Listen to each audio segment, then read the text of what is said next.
ఉమ్మడి పాలమూరు జిల్లాలో RTC JAC సమ్మె కొనసాగుతుంది. తమ న్యాయమైన 32 ప్రధాన డిమాండ్లు నెరవేర్చే వరకు కూడా సమ్మె విరమించేది లేదంటూ కూడా జేఏసీ నాయకులు తేల్చి చెప్తున్నారు. దీంతో ఉమ్మడి పాలమూరు జిల్లా 10 డిపోలకు సంబంధించినటువంటి 840 బస్సులు డిపోలకే పరిమితమయ్యాయి. ఎన్నికల మేనిఫెస్టోలో చెప్పిన మాట ప్రకారం ఆర్టీసీని ప్రభుత్వంలో విలీనం చేయాలని డిమాండ్ చేస్తున్నామని తెలియజేస్తున్నారు.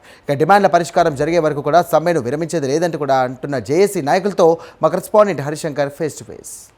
ఉమ్మడి పాలమూరు జిల్లా వ్యాప్తంగా ఆర్టీసీ కార్మికులు కావచ్చు, ఆర్టీసీ డ్రైవర్లు పెద్ద ఎత్తున కూడా సమ్మెబాట పట్టడం జరిగింది. ఉమ్మడి పాలమూరు జిల్లాలో ఉన్నటువంటి ప్రధానంగా 10 డిపోలకు సంబంధించినటువంటి ఆర్టీసీ బస్సులన్నీ కూడా డిపోలకే పరిమితమైన పరిస్థితి ఉంది. ప్రస్తుతం మనం వనపర్తి హెడ్ క్వార్టర్లో ఉన్నటువంటి బస్ డిపో వద్ద ఉన్నాం. వనపర్తి డిపోకు సంబంధించినటువంటి కార్మికులు కావచ్చు, డ్రైవర్లు కావచ్చు, ఇక్కడ పనిచేసే సిబ్బంది అంతా కూడా పెద్ద ఎత్తున కూడా ధర్నా నిర్వహిస్తున్న పరిస్థితి ఉంది. ప్రధానంగా చూస్తే మనం ఉమ్మడి జిల్లాలో ఉన్నటువంటి 10 డిపోల పరిధిలో దాదాపు 543 ఆర్టీసీ బస్సులు ఉన్నాయి. అందులో 359 ప్రైవేట్ హైర్ బస్సులతో పాటు 23 ఎలక్ట్రికల్ బస్సులు, మొత్తంగా 925 ఆర్టీసీ బస్సులు అయితే ఉన్నటువంటి పరిస్థితి ఉంది. మొత్తంగా ఈ యొక్క ఉమ్మడి జిల్లా వ్యాప్తంగా దాదాపు ఆర్టీసీ డిపోలో పనిచేసే వాళ్ళు కావచ్చు, కార్మికులు కావచ్చు, డ్రైవర్లు కావచ్చు, పెద్ద ఎత్తున కూడా 3270 మంది కార్మికులు ఈ సమ్మెపాటలో పాల్గొంటున్న పరిస్థితి. ఉదయం తెల్లవారుజామున 5 గంటల నుంచి కూడా పెద్ద ఎత్తున ఎవరు కూడా ఆ బస్సులు బయటకు రానికుండా అడ్డుకుంటున్న పరిస్థితి ఉంది. సంబంధించిన డిమాండ్ నెరవేరేకు యొక్క సమ్మె కొనసాగుతుందని చెప్పి కూడా వైపు అధికారులు చెప్తున్నటువంటి పరిస్థితి ఉంది. మొత్తంగా చూస్తే ఆర్టీసీ కార్మికులకు సంబంధించి డిపోలతో పాటు బస్టాండ్ల వద్ద కూడా పెద్ద ఎత్తున ప్రయాణికులు తీవ్ర ఇబ్బందులు ఎదుర్కొంటారు. ప్రస్తుతం మనతో మాట్లాడడానికి కొంతమంది ఆర్టీసీ నేతలు ఉన్నారు. చెప్పండి, ఏంటి మీ యొక్క ప్రధాన డిమాండ్లు ఏంటి, ప్రభుత్వానికి ఏమి అల్టిమేటం ఇస్తున్నారు?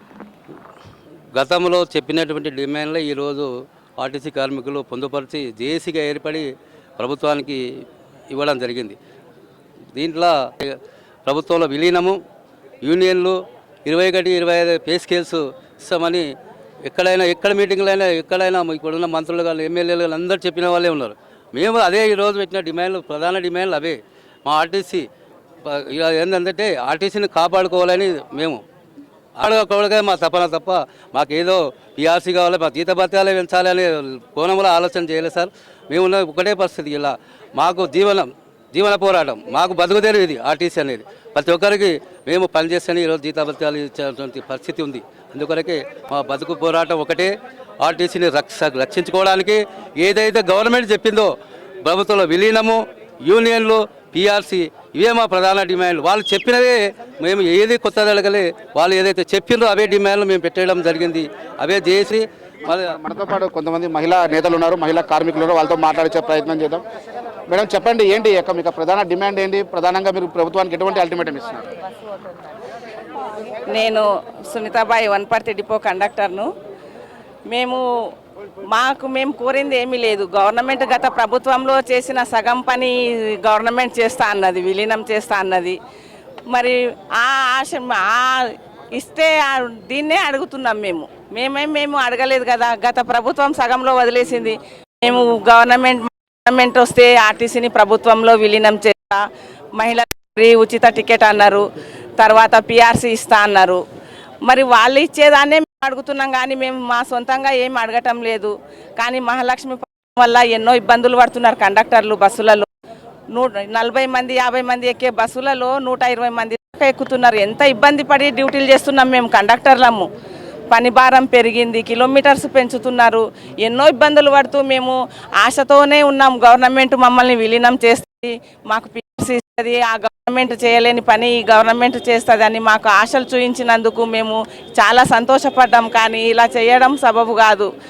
మేము మరి బస్సులలో చాలా కొట్లాటలు, తర్వాత ఆడవాళ్ళ దగ్గర మగవాళ్లకు బస్సులో కొట్లాటలేంది, బస్సు డ్యూటే కావడం లేదు. డైలీ మగవాళ్ళతో ఆడవాళ్ళు కొట్లాడడం, ఆడవాళ్ళకు సీట్ల కోసం కొట్లాడడం జరుగుతుంది. తర్వాత మాకు ఈ ఈవీ బస్సుల గురించి కూడా మాకు ఆ ఈవీ బస్సులు రాకుండా ఉంటే ఆర్టీసీ మేము మా కోసం అడగటం లేదు. యువత ఎంతమంది నిరుద్యోగులు ఉన్నారు, ఆ నిరుద్యోగులు బాగుపడతారు కదా ఉద్యోగాలు ఇస్తే. మరి తర్వాత కొత్త బస్సులు రావడం లేదు. అవన్నీ చేస్తే బాగుంటుందని ఆ ప్రభుత్వాన్ని కోరుకుంటున్నాం, విన్నవించుకుంటున్నాం. చెప్పండి, మీ యొక్క ప్రధాన డిమాండ్స్ ఏంది? వనపర్తి జిల్లాలో ఉన్నటువంటి దాదాపు ఇప్పటికీ బస్సులు ఎక్కడ బయటకు రాని పరిస్థితి ఉంది, ఏం చెప్పబోతున్నారు? నా పేరు కళ్యాణి, నేను వనపర్తి డిపోలో కండక్టర్గా చేసిన. మేము చాలా ఇబ్బంది పడుతున్నాము. అంటే ఇప్పుడు మహాలక్ష్మి పథకం పెట్టిండ్రు కదా, దాంట్లో మామూలుగా బస్ కెపాసిటీ 55 సార్. 55 నుంచి ఒక్కొక్క కాలేజ్ టైంలో, మార్నింగ్ టైంలో దాదాపు 160-170 మందిని కూడా తీసుకొస్తున్నాము.